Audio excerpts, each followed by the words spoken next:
Good evening, people of the cast. Gary B, the casual comic guy here, and I am joined with my guest host, as always, Rob, with the fattest stacks of comics in the land. How you doing, Rob? Well, it's a day. Yes, you and I were discussing backstage. And apparently Bubs had a day too, so we've all had Oh yeah, quite the work day today. It's time to blow some steam off. sounds good to me. So our guest tonight, guys, is Bub from Bubs World. And known for having some of the best looking comic covers in the land. He brings all the sexiness to YouTube. So, Bub, That's just him. Yeah. Yeah. Well, and then he has covers. Oh, I was supposed to bring books? Oh, man. Okay. The Burt Reynolds of YouTube, Bub. Ooh. You know, it's funny. So, like, I get told all the time that I'm the Gilbert Godfrey of YouTube. He just like passed away like an hour ago or something. Right. So I'm like, holy cow. Now I was waiting for all the, are you still okay, Bub? And all this kind of stuff come through my phone, but not yet. So I'm doing all right. I think it's because I don't show my eyes when I smile. That might be it. I don't really know. So before we get going on this 10-1-1, for everyone who's going to be in the chat, of course, knows you and loves you. But for those catching you on the rewind who have never seen your channel before, yeah, give us a little explanation of who you are and what your channel's about. Now, you didn't say I had to do this. Well, your facts was very clear and specific. I read the whole thing. I had to wait for the third page. It got jammed in the machine, but when I read it, it didn't say. All right, my channel, formerly named Bubs Comics, I switched it to Bubs World, a change that I only regret 3 times an hour. But when I switched to Bubs World, it was because I'm not just about comics anymore. Not that I ever was, but I just want to show all forms of like outdated, if you will, physical media. So I like collecting vinyl records. I like showing off, Blu-ray movies, like anyone's collecting that crap anymore, and comic books, and basically things that people just don't really collect anymore. As far as like the Utes ain't going out for them. Dead media. Yeah, dead media and all its glory. And and that doesn't mean that there's not new stuff coming out. I mean, they're still making all that stuff. It's just past its heyday, if you will. So there you go. That's what my channel is about. And Digital just compact. having a good time and enjoying this hobby and sharing my collection growth, if you will, and how it changes over the years. It's nice to document that. So very nice. So, Bub, are you rocking a stack of mini discs somewhere? I have some VCDs, which is not VDs like Right. Las Cruces and Metarog. They have a few of those. Oh, wow. No, VCDs. I'm sure it's cleared up by now. that was a big format in Japan. Never quite caught on here in the US quite the same way, but they did try like in 94, I think it was. There was around then the Memorex, I think it was, released a video game console that was based on video CD and trying to sell video CDs as a digital medium. But yeah, it's a very imperfect technology. Yeah. Correct me if I'm wrong, Bob, but is Roger known as the grandfather of VD? Yes. Did you say who was now? Metarog. Yes, he is. Actually, he's a great grandfather. But there's a little, that's all right. It's not the years, it's the mileage. Right. So it's some rough mileage, right? Oh yeah, absolutely. He's only 28. Oh, poor Metarog. Oh, yeah. There we go. These poor guys coming into the chat going like, "What did I do?" Roger. Oh, he knows what he did. Oh, all right. Fair And enough. Roger knows that And this show's not about behaving. If you're on this channel, you can be yourself all day long. Absolutely. Having a good time. Hey, be sure to give a full watch, everybody. That's Hashtag right. full watch. Now, why don't you, let's get into the books. Show us one of your 10. Show us one of our 10. Okay. I'm going to start off with the first book of my adult collection. Don't get excited. It's not that kind of adult. But it is. Well, Roger just got another VD hearing about it. Oh, yeah. Oh, you'll be itching and burning to see this book here in a minute. All right. There you go. There's the first book of my adult collection. And there's a story that goes with it, but since I didn't pick it as my +1, I guess I won't tell it. You get to tell a short story. You can't. Oh, I get to tell another story. Oh, good deal. Well, you can tell a little story with each book. It's just you have one big story with the one. All right. Well, we'll try it.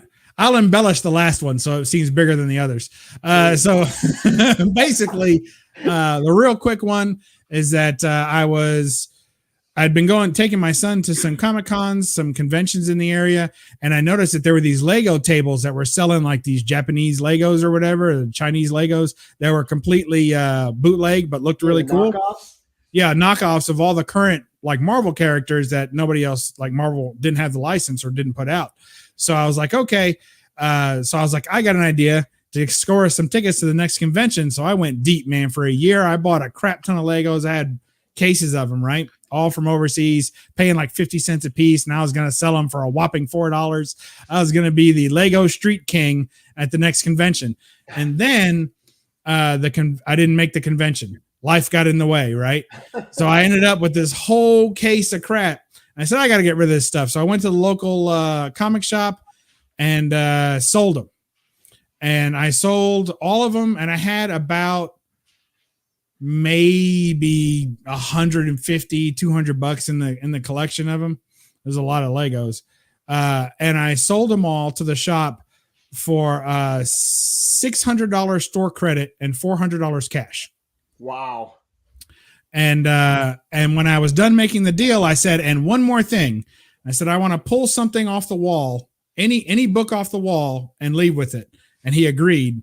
And because it wasn't a big like wall book shop.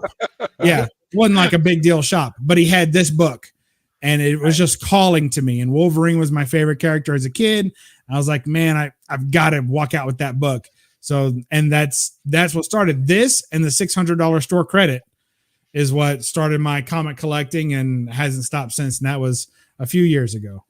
Nice. That book was actually obviously not that one. Not this exact one? Yeah, not that exact one. Imagine that. It was actually the first slab that I ever picked up.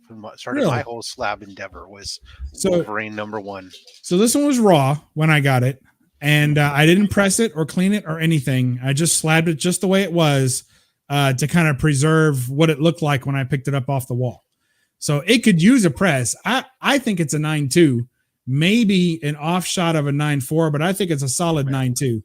And but for 0.2, I'm not going to fuss. I'd rather have it like this, Yeah, no, I mean it was funny because I remember when I got mine was slabbed. I bought it as a slab, but it was the first slab I bought, and I remember I didn't know diddly hardly, and I had all these people come to me. How much? Oh, you get that? How much you pay for it? Oh, and it's a newsie, and they're all telling me. I'm like, oh, what are you talking about? It's a newsie. I don't know what you're babbling about and stuff. And it was. Roger's asking if that shop went out of business. Yes, I aggressively helped to close that shop because sounds terrible, but that poor shop. So what I used to do is that I would wait until he had sales. So he'd have like a 30% off shop, 40%. And then I would go in and buy a bunch of books, all the best books I could find on store credit with the sale. Nice. And then about a few months later, I'd come in with a stack of the more expensive ones and sell them back to him. and get cash or store credit. And I would like bump up, like my store credit go down, it would go back up. Like it took a couple of years for me to work down that store credit, and I bought a ton of books. Wow. And also I would there was a Books A Million down the street, and they would have these fried pie variants. And I would pick that up, and then I would drive a block down the street, peeling off the sticker while I drove, and then sell it to him. And they were in the dollar bins. So I buy it for $1, and then I sell it to the shop for $20, and then he would list it for $30. Nobody would buy it. He ended up putting it in mystery boxes. It was a bit of a mess, but yeah, that shop closed, and I helped do it. If he was paying $20 for dollar bin books from down the street, then he deserved what he got. It sounds like it's just one of those things. It sounded like he didn't really know comics. He didn't, not really. He tried to hire some kids and I didn't either, really. I mean, I was learning at that time. So, but I was learning well. Yeah, I was a fast study. All right, you guys want the next book? Now, if you had to choose between that cover and the Wolverine #1 Buscema cover, which one? Well, I like this one. Yeah. see, And I'd I'm have to not a go with huge this Frank demo. Miller fan. I'm definitely not a huge Frank Miller fan, but I would still choose this one. Me either, but when he hits really well. Yeah. Yeah, exactly. And the whole series is fantastic. It's just a great little mini series, and it dribbles into the Uncanny Run too. Whole thing's great. But I am one of the few people who really enjoy the Madripoor patch stuff. And most people hate that stuff. But when I started reading, when I was a kid, Wolverine was already older. So, or at least, he was already a developed character and different. So when I first started reading this, I first picked up this series. I picked up the rest of this series, read it through, and then I started with that miniseries. And I mean, it started with the ongoing series with that Wolverine #1. So, can't complain there. I enjoyed it. Right. It's a hot book. It is. It is. All right. What do you want now? Oh, well, let's go with number 2. Number 2. All right. Well, you guys, we'll stick with Wolverine for a minute. So pleased with that one. That was a CBCS 2.5. So tell us about the second appearance here. Yes, this is second appearance. I totally agree. That's why it's in a slab. So I have my Hulk 180, which I got before this one, but not too long before. And I keep it raw, so I can always look at the first appearance of Wolverine, hold it in my hands, and enjoy it. But this is the second appearance. Is a great second appearance. So yeah. What was that, Gary? I said that's a decent grade on that book too. Yeah, it's not bad. Green label. It's missing the value stamp, which doesn't bother me at all, especially because it's a second appearance. So why bother? Right. Yeah, it was a 2.5. I cleaned it, pressed it, and turned it into a 5.5 green. So I was pleased with that. It matches the Hulk. Those kids like Metarog that were clipping all the stamps out of everything. Oh, he did. He knows it. He'll tell you. What a bum. Actually, you need to get it signed so you can have the yellow green so it matches both Wolverine and Hulk. Oh, that'd be good. That'd be good. Maybe I'll have him just sign the case. It's like a custom label. Money. Yeah. This one here was, so I'm a big Cave Woman fan, and I like the whole jungle genre as pertains to females, not necessarily the males. Not into so Captain I don't Caveman? have like a big Tarzan collection or Khazar, although Shanna is in Khazar, but I don't have a lot of the male jungle stuff, but I got a lot of the female jungle stuff. So, if the loincloth isn't a 2-piece, I'm out. So if it only takes one piece of fabric to cover, then that's somebody else. Hey, Gore, what's shaking? But what if she's topless? Well, we're gonna get to that in a minute. So my it's still 2 pieces, just one piece is missing. Oh, right. I mean, isn't that kind of how it goes? I mean, sure, fair enough. It's a set, but this first one is the first Cave Woman book I ever got, which is funny. Hey, what's going on, Lo? Which is funny, because Louis. It's funny because it is not a Bud Root cover, which is one of my favorite Good Girl artists and the creator of this character. And most of my books are all from him. But this guy by the name of Andrew Mangum, and he just when I saw it, I was like, it was my first risque book. It was my first, is this going to fly kind of thing, And my wife had gotten me that's about right, Bill. My wife had gotten me a gift certificate to mycomicshop.com, right? And I had been buying pre-orders and stuff from there. And I sent her a picture of this book, and I said, I'm thinking about getting this book. What do you think? And she was like, well, what do you like about it? And I said, well, other than the obvious, I like that she has brown hair, and my wife has brown hair, and you don't see a lot of like mouse colored hair heroines. It's almost always redhead or blondes or black. Right. You very rarely see any brown haired heroines. So that is Cave Woman Like and Run #1, the B cover, because it be beautiful. Look at that. Nice. So I really enjoy werewolves. They're my favorite too. And Cave Woman looks great there. She's got some bandages around her legs, but look at that. Metarog's always blocking the good stuff. Look out. Look out, Roger. The old foot wraps. So I saw that and I said, you know what? That looks too much like my wife not to get. So I sent her a picture of it, and I said, I'm thinking about buying this because it reminds me of you. She says, I'm flattered. Go for it. And that started my Cave Woman collection, and it's quite robust now. So there you go. There's quite a few things. I think if I told my wife that this dog reminded me of her, she'd be really upset at me. Probably. Yeah, that's true. What do you think? I thought about trying to collect. I have quite a few of them, Bill, as you well know. Bill wouldn't understand that because he's a modern collector. He doesn't deal with any of that other stuff. Look, my wife is much classier. Oh, you're sweet, Roger. He got a chance. You got Bill and Roger just taking shots left and right at you. Oh, I know. Well, I mean, Bill's kind of short, so he's taking shots up, but that's all right. All right, next. You got to tell me when to put the next book because I'll look at these all day. Oh, that's all right. All right, go on. Yeah, go ahead. We can keep it moving. I mean, all right, I don't mind looking at the books either. Rob and I love looking at covers. Well, that's good. You're in the right business. Here we have Bullet Man, number 1. Ooh. I've never seen one of these the other day, actually. Huh? I was almost picked up one of these the other day, actually. Wow, they're very difficult to come by. And it's one of the first times I'm aware of where it has a metallic cover. So the bullet in Bullet Man, if I can get the glare just right. Oh, yeah. And the helmets and the trim on the belts and the bottoms of the boots. So they're the blades. And that whole piece right there is all metallic. Now it's probably lead paint, so I don't recommend anyone licking this. It's not a scratch and sniff book, although I do have some of those. Get that Sissel time in. This is not a lick-worthy book. No.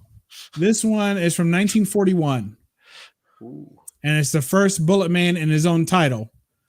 And a silver metallic cover is noted as well. So, hell, 1941, for all we know, could be Mercury based. Yeah, there's no telling. Actually, when it gets hot in this room, I do see this book levitate just a little bit. So, it very well could be Mercury. And since he's had that book, he has not been able to have kids. Now, that's true. That's one of the main reasons why I purchased the book. It's nothing. Never hurts to have a little added protection. Right. No, I've never seen that. That's fantastic, Bub. Yeah, very difficult to find. A guy who's a YouTuber who's doesn't make videos anymore. I think he still collects some, but he doesn't make videos anymore. He knew I was after this book. He came across a collection, someone that was looking to sell it, and he helped broker the deal. And I told him how much I wanted to pay, and we worked on it, and it showed up. Looks like they needed a Bullet Woman spinoff series, though. Oh yeah. That Bullet Girl is perfect. Good stuff. That's a fun story too. So, all right. What are we up to? All right. If you like that, you're going to love this wood here. World of Wood. And Wally Wood's one of my favorite artists, as is Dave Stevens. And this is a collaborative effort. Too. Say again? I said Wally Wood did a lot of inking too. Yes. So this is actually pencils by Wood and inks by Dave Stevens. And I just love the mom there telling the kid that he can't bring the lizard weird thing in the house. That alien is not allowed in the ship. He's got to take it out. So, and you got the classic, but Ma face on. What year is that? This is a great cover. And I never saw the whole cover. So Miss So on Instagram made a post, I think it was today, that had that cover image. Really? Like just that little spot there with the mom and the son and the dinosaur. But that's great. This is from, you have a 9.6? 1986. Oh, 1986. Yeah, it's a 9.6, but I don't think it was ever pressed or cleaned, but it's got a little bit of spine wear where you could tell it's been read. So probably. And it's got a really good double Frogman cover on the back by Wally Wood. Check that out. Oh, wow. So, well, two frogmen checking each other out. Yeah, it's a frogman checking out a frogman. Isn't that great? That is incredible. I love that there's just the art and nothing else. Yeah, nice little pinup. It's good stuff. I was confused because the quality of the paper and everything made it look like it was a modern book, which it is. But some of the elements of the style and stuff were very homage to some of the 50s, 60s. Well, I mean, Wally Wood. I mean, that's an EC artist there, right? And the Eclipse Comics line is filled with that. is filled with kind of throwbacks to the golden age.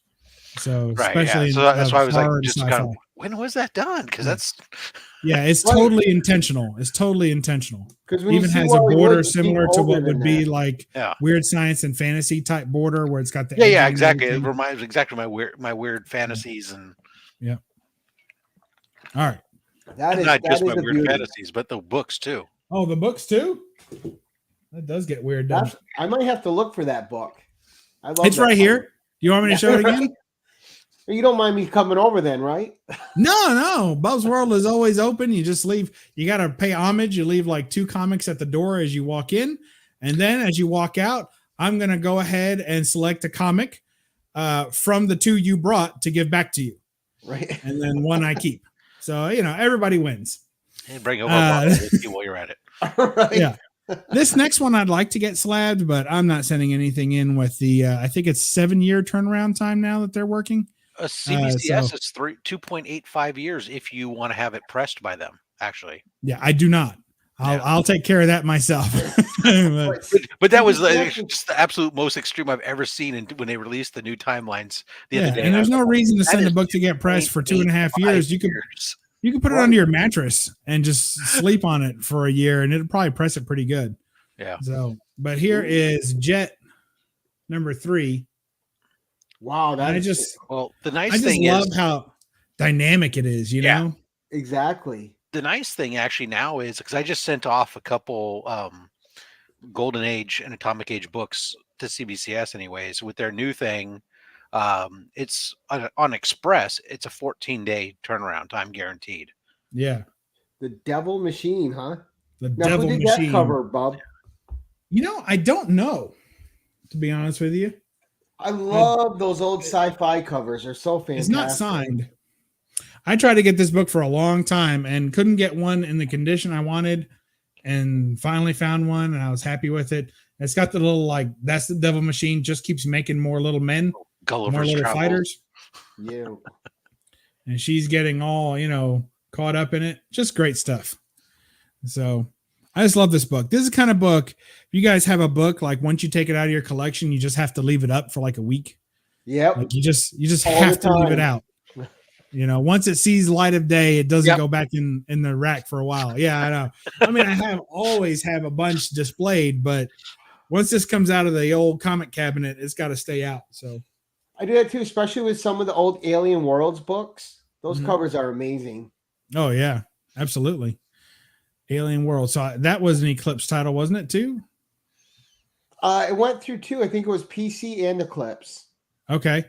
Yeah, Pacific Comics. Yeah. So I had that entire run. I recently scaled it back, and I just kept the Dave Stevens covers and a couple of extras that were my favorites, and let the others go. But I had the whole run for a while.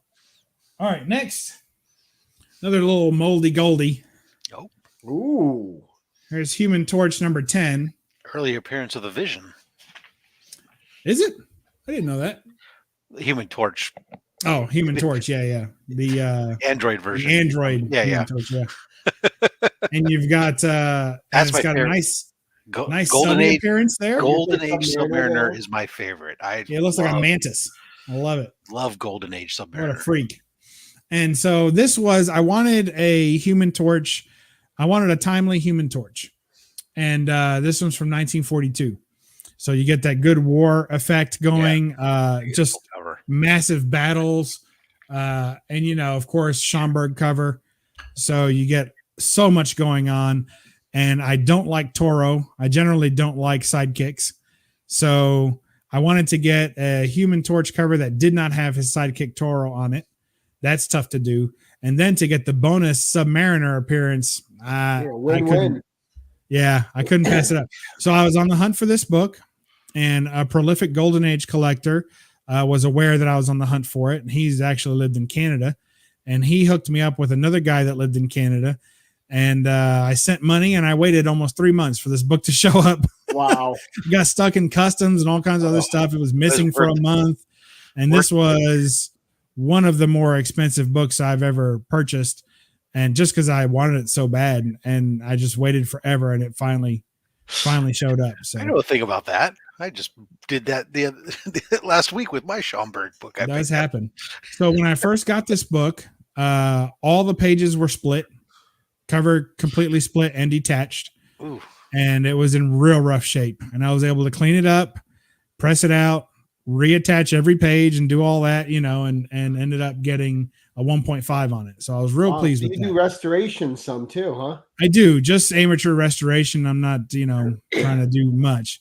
And I do pressing and cleaning for friends. I don't charge anything. I just do it. And if someone wants to send me a book, send me a couple of books of some keys, some minor keys that you have that I may not have, and just put that in with the books that you want pressed. And then that's how I do it. So, right. Yeah. I don't take any money. Got to have a plan. Yeah. Hey, guess I run the press constantly anyway. I'm always pressing and cleaning books anyway. So might as well do it for friends too. This next book is just one you don't see. It's one of those ghost books, right? I don't know if you should call it. To me, a ghost book is a book that almost never, that that it exists, but you almost never see it for sale, or you never see it for sale, right? This book you can find for sale. You've heard rumors that the book exists. Right. You're fairly certain it's out there. You've seen pictures maybe, or wise tales have been told. But this one, Wonder Woman 28, the steampunk variant. Oh. It's a very difficult book to acquire cheaply, for sure. I've never seen that cover. That's nice. I actually have. Is it J.G. Jones? Do you have this book, Rob? I don't have it because I don't do Wonder Woman, but I did have I was a part of a group, and it came up actually in a claim sale one time. And did you get it or not? No, I didn't, because I'm not a Wonder Woman guy. Yeah. But I do like steampunk books, and that's why they call out to me. Yeah, the stockings sell it, Bub. Yeah. Oh, yeah.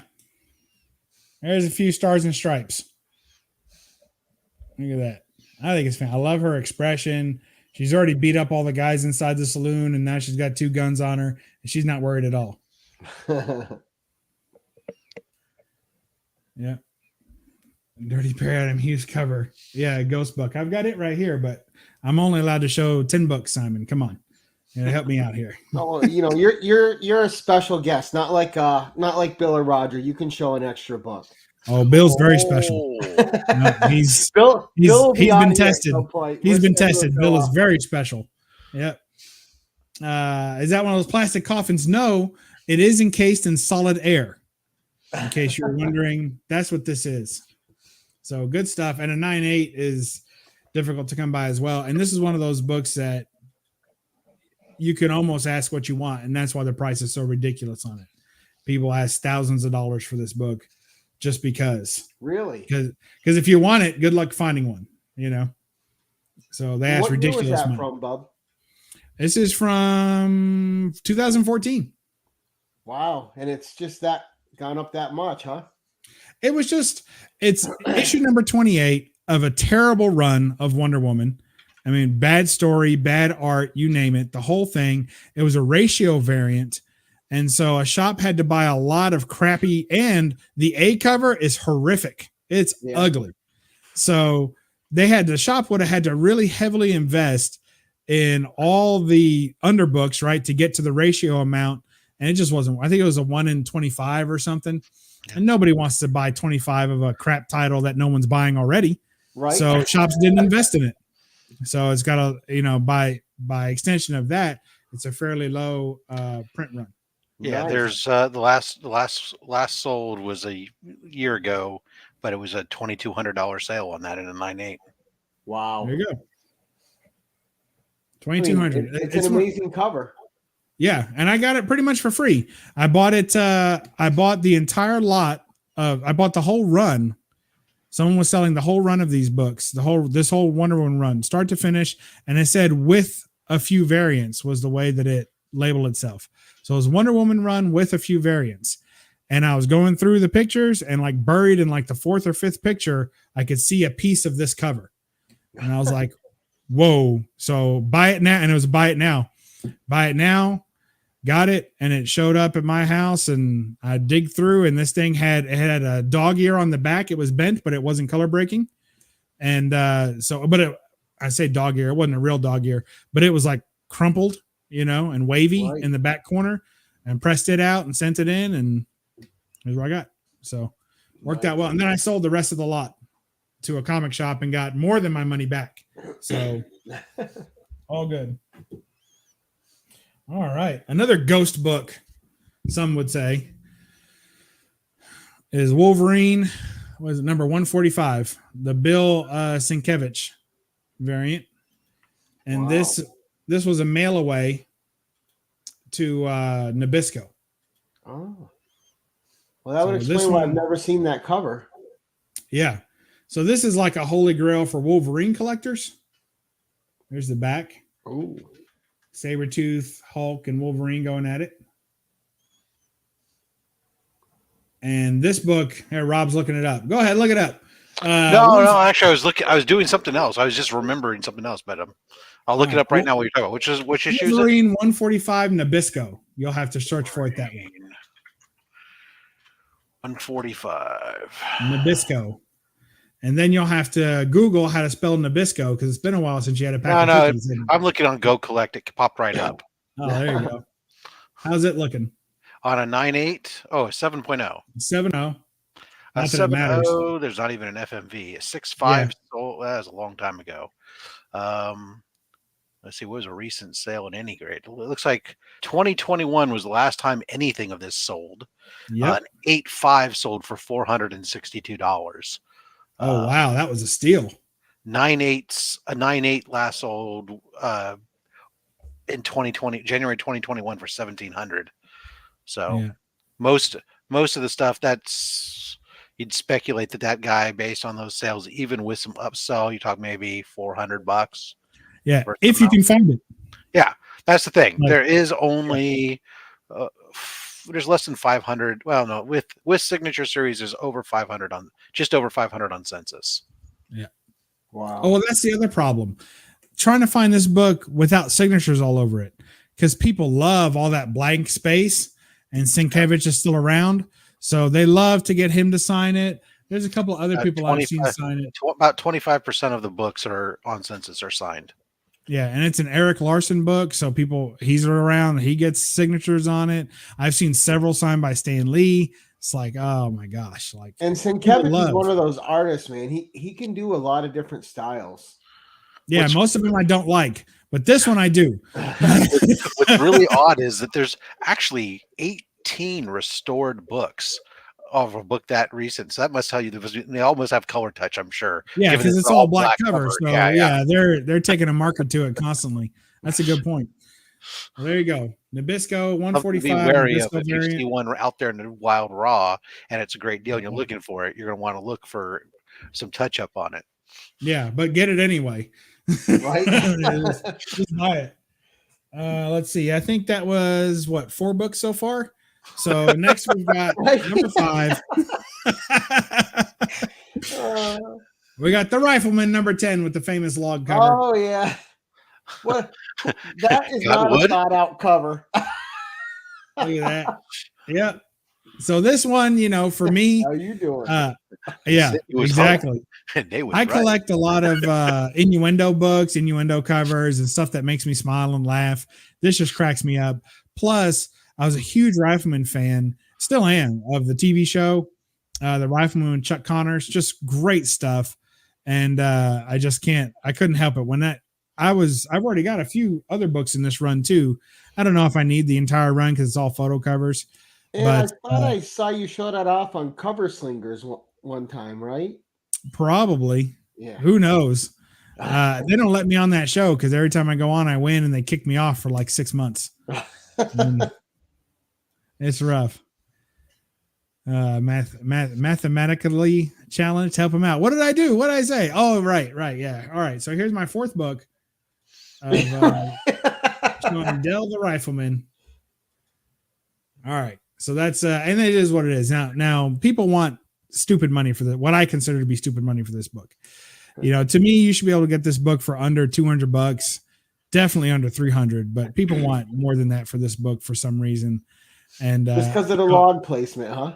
It is, but I mean, for me, the innuendo books, I love to collect them, but I just can't spend a lot on them. You know, I feel like they're not true keys. They're just kind of jokes. And down the line, those things wear off, you know? I mean, someday someone won't even know that that's wood. Like, what is that? What was that used for? Why are you calling it wood? I don't get it, you know? And so anyway, there you go. Spattered in bed. It's good. They may not even, that's right. They may not even know what corduroy, they may not know what corduroy jeans are. Look at that. It's good stuff. My little kid's wearing a pair. He's got denim on denim. And, you know, not only the wood, but the expression on the kid's face is hilarious too. Oh, yeah. And it's got this killer Schwinn bike ad on the back. It's from the 60s. Right. Good stuff. So anyway, there you go. Novelty covers, Metarog says. Let's see. I think that's probably 10, isn't it?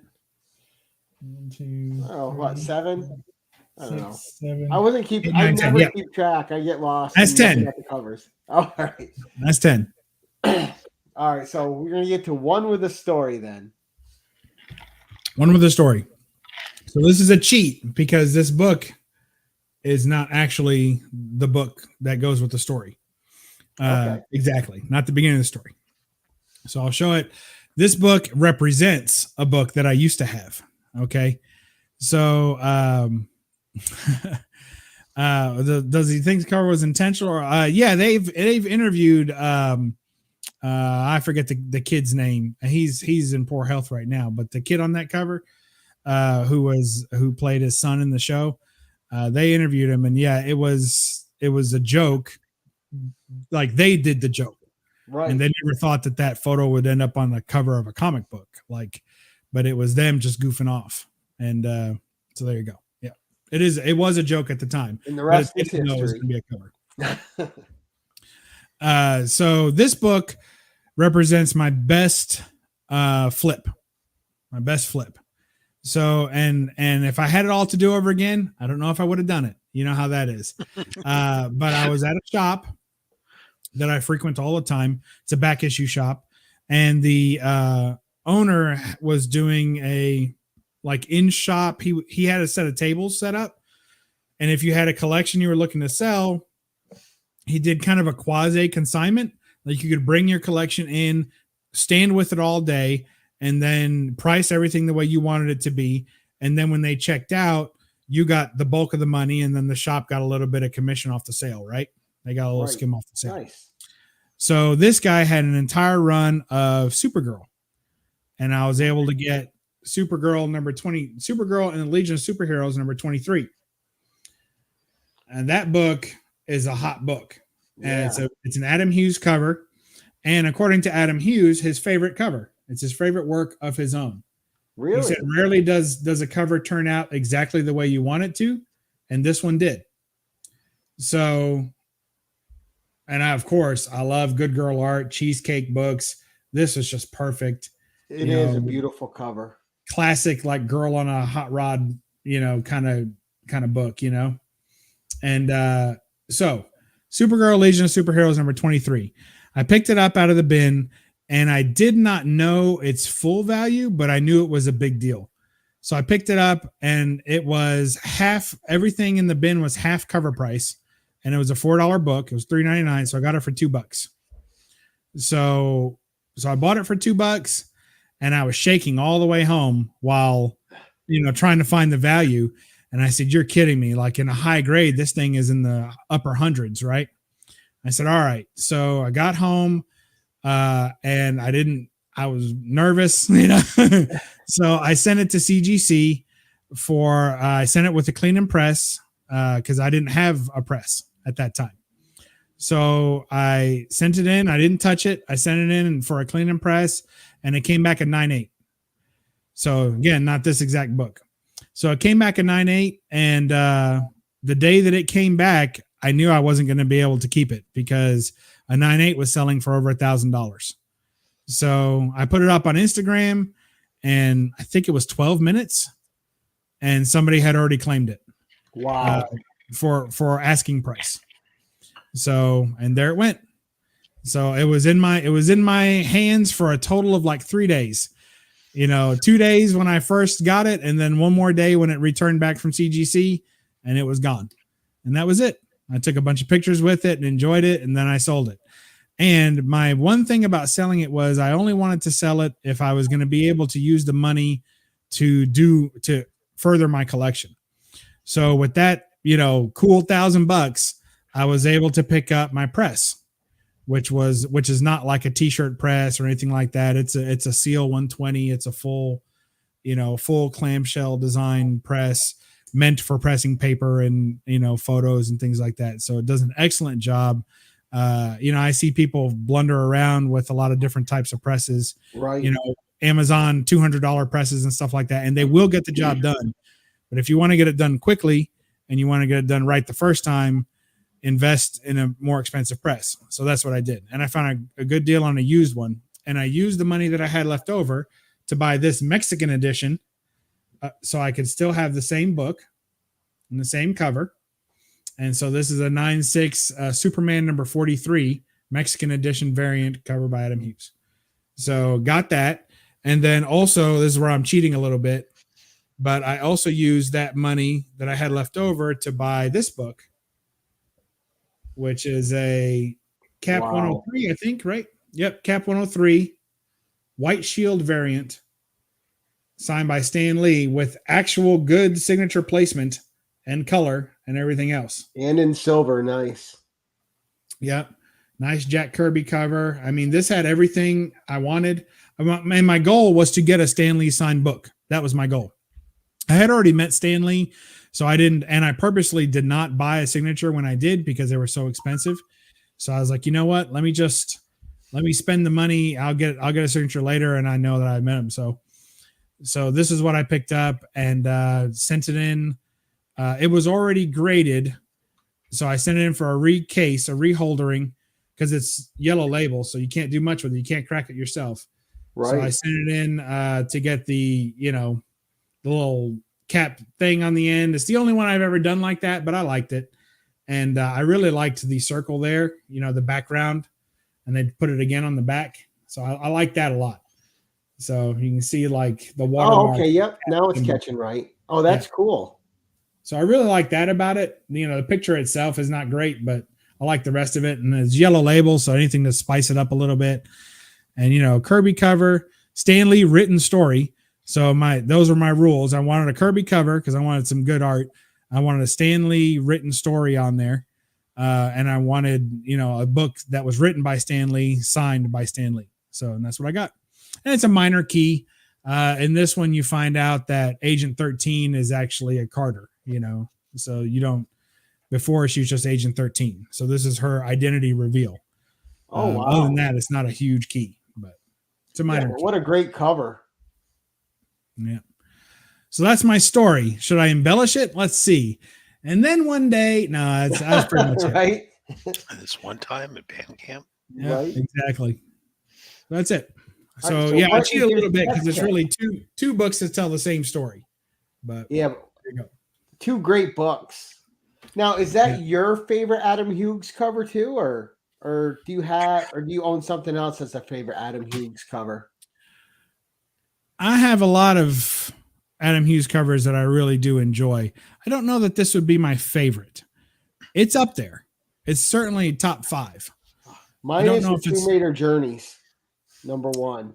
That was one of the first ones that I ever purchased at a convention. And worked the guy down and got it for like, I don't know. I want to say he wanted 50 and I got it for like 35 or something like that. Nice. And the book kind of has kept that same value. It hasn't really moved much, but that's more of his like photorealistic stuff, which I also enjoy. And I really like JSA Classified #1 with Power Girl kind of floating in the air. Like that's one of my favorites. Oh. And Tomb Raider 33 maybe, or 23. I think it's 33. Where it's like the infamous camel toe cover. You've seen that. He did Lara Croft so right. Yeah, he did. So there's some really good ones there. And a fun reading series. Nice. Those All are right. great books. That's my story time one. Yeah. All right. So what's your spec pick? This was the hardest book to choose Yeah. because I don't do speculation at all. Like I don't do any kind of spec. I don't I never put out a speculation video. I just put out what I like, and I've been lucky that some of the things I've liked ended up being valuable. Right. But before or after I bought them, I should say. So my collection has a great deal of value in it that is not even close to what I paid for it, which is great. But currently my small bit of speculation, and I'll show you two books to represent the speculation. But it's actually not a single book that I speculate on, but it's a category of book. Sweet. And for me, it's here is X-Men 35. Right? Oh, great Spidey cover. Yeah. And it turns out, I think, not to be Spider-Man, right? It's like Changeling or something. But there you go. So there's Spider-Man crosses over to X-Men. And then here is X-Men 83. So my general rule, or my speculation, is that of course this is from the reprint run, right? Right. The reprint run runs from Uncanny X-Men 67 to 93. So all the books from 67 to 93 are all reprints of earlier issues, right? So my feeling is that how many people know that? Well, lots of comic collectors know that, right? Lots of modern comic collectors. Older guys, right? Anybody over the age of 30 probably knows that. And if you start collecting X-Men, you find that out early. Well, if you'll go to a lot of people who look, poor Rob fell asleep. Rob. Yeah, I'm here. All right. Bless his heart. So what happens is that a lot of collectors don't really know or care that these are reprints. Now, the older collectors, they avoid the reprints like the plague. Like I know a lot. To say that I know at least 4 people that have a complete Uncanny X-Men run, especially silver and bronze, that's a lot to me. Right. For such an expensive and big run. And not one of them include the reprints. All 4 of those guys collected these books and skipped the reprint run because they consider it to be beneath them, right? But that's basically your reader copy. Well, it's a reprint. People start getting hives when they think about reprints. The older collectors, some of those right? reprints still have good value to them. I agree, and that's basically my spec. My spec is that you can pick up for $50 each, and my rule is under $20. If I see any one of those reprints or really any X-Men under number 94 for $20, regardless of condition, I buy it. Like I don't care what the condition is, I buy it. Because my feeling is in about 10 years, maybe 15 years at the most of those older collections, most of those older guys will be selling off their bigger collections, their full X-Men runs, and they'll be missing these books. And the new completist that is being born today, or the new comic completist, will want the reprints. And you just don't see them in the full collections. They're just missing. So I would like to have a nice hoard of all those reprints ready to sell when that time comes, and keep a set for myself. Well, I'm over 50 and I have no issues with reprints. That's fair. So you don't have any already? Reprints in your collection? No, I'm not an X-Men collector, so I don't have those. But if I'm a big Conan collector. I have reprints of that. None of that bothers me. Oh, see, I thought you said you had no issues with reprints, so you do have reprints. I'll buy all the reprints. I'm good with it. Yeah. I mean, that's just how it is. People, there's just, and I'm not saying that, look, that's true. Not every collector feels that way, and I'm not 100% going to stereotype the entire, over 45 crowd. But to me, from my experience dealing with these collectors, they generally tell me, and they'll laugh at me. They're like, I have an entire run. And I'll say, including the reprints. Nope. Don't have those. Don't want them. Never wanted them. Not going to pay the money for them. I'm like, okay. But those guys are getting older, and the new collectors, they don't know the difference. And I know that because I see, it's another reason why I pulled these specific books out. I see this book constantly because it's kind of a classic cover, Right. because it's a swipe, right? But I see this book constantly, people show it on Instagram, and they're like, oh, that's amazing. Oh, X-Men and early X-Men and all this stuff. And they just have no idea that this book is a swipe of this book, complete with the story and the cover and everything. They have no idea. So, and I think a modern collector, as they get older, if they start trying to collect all the silver and bronze X-Men, they're going to say, well, why would I leave out a whole chunk from 67 to 83? I want it all, or from 90 to 93. Right. They're going to say they want it all. I think the next generation of completists will be on the hunt for these books. And even when they purchase an entire collection of them, they'll find that they're missing and need to buy them. So now, did classic X-Men, the reprint series, start after that went back to, or did it start during that run of reprints? Classic X-Men series starts with X-Men 94. Not at the same time. Classic X-Men series came later, but it picks up the story of the new X-Men. So from GSX 1 on. So it doesn't have any of these stories at all. So all the classic X-Men run is all of the new team. So nice. Well, that was fantastic. And that's, I don't care, reprint or not, that's a fantastic cover. Oh yeah. And rather that's cool. Changeling or not, it doesn't matter. It's still considered a Spider-Man cover. Yeah. And it's got the different logo, and there's a little bit of different art to it. It's got the different boxes. I mean, there's enough differences, different color scheme. There's enough to make it a variant, if you will, of each other. So it's probably run, but when it's one issue every now and then, right. So there you go. So when Jackson Roy Kirk finally loses at the pony show and has to sell his entire X-Men collection, whoever buys it's going to need me to fill in those reprint runs. So there you go. No, I like that spec. That's awesome. Wow, that was a fast show. We've been going for 52 minutes and it doesn't even feel like it. Yeah, and Rob slept for 10 minutes of it. Rob's good for one nod off a show. It's his grandfather clause.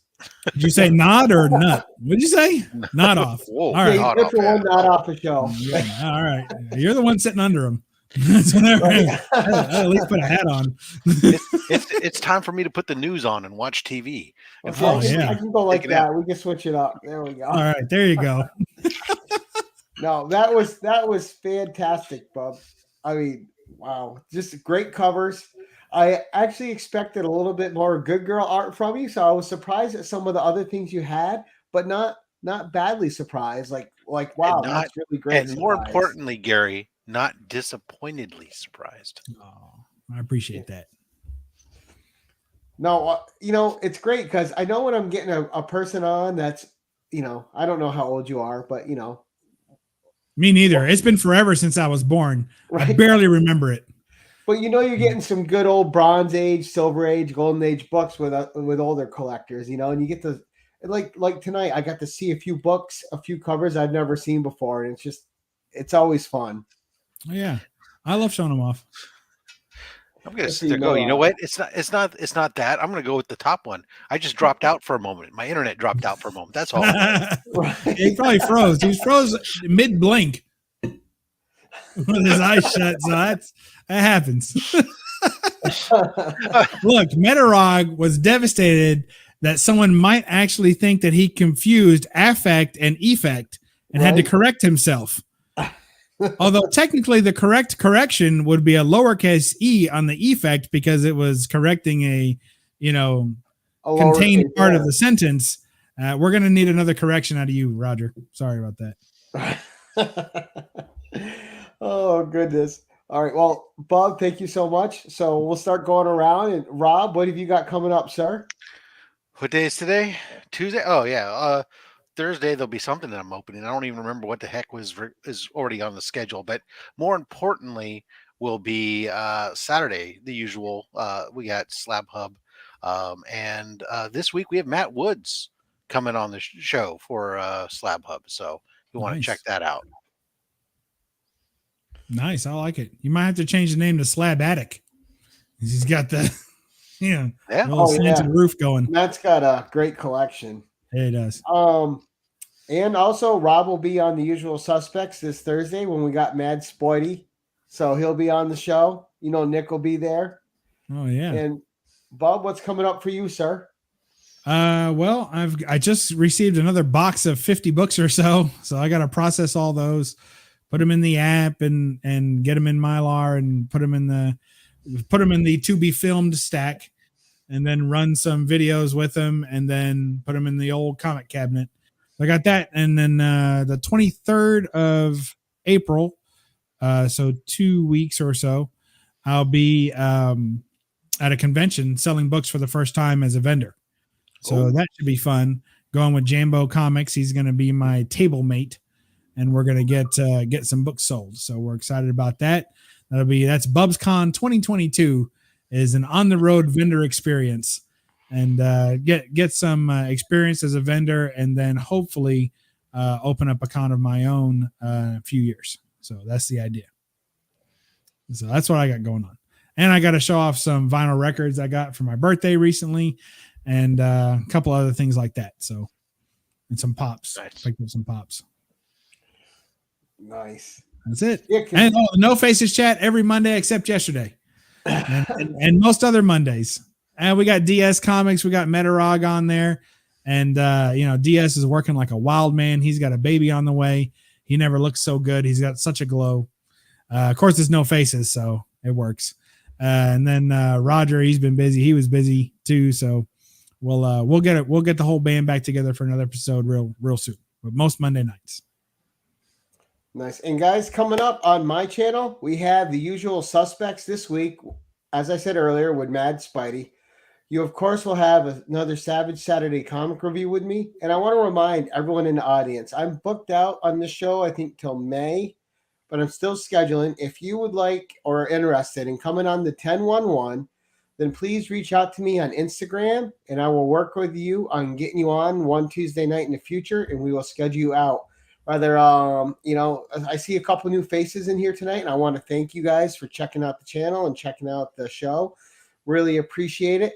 Obviously, I appreciate my co-host, Rob, who's always there. Rob, thank you so much. And Bob, yeah, first time I got to do a show with you. So much fun, man. I hope it's not really the last one, and I hope you'll come on The Usual Suspects at some point, and we'll let you babble on some more because I know Roger and Bill can't get enough of you.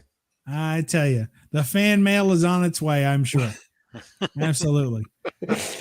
And thank you guys, and until next time, keep it casual.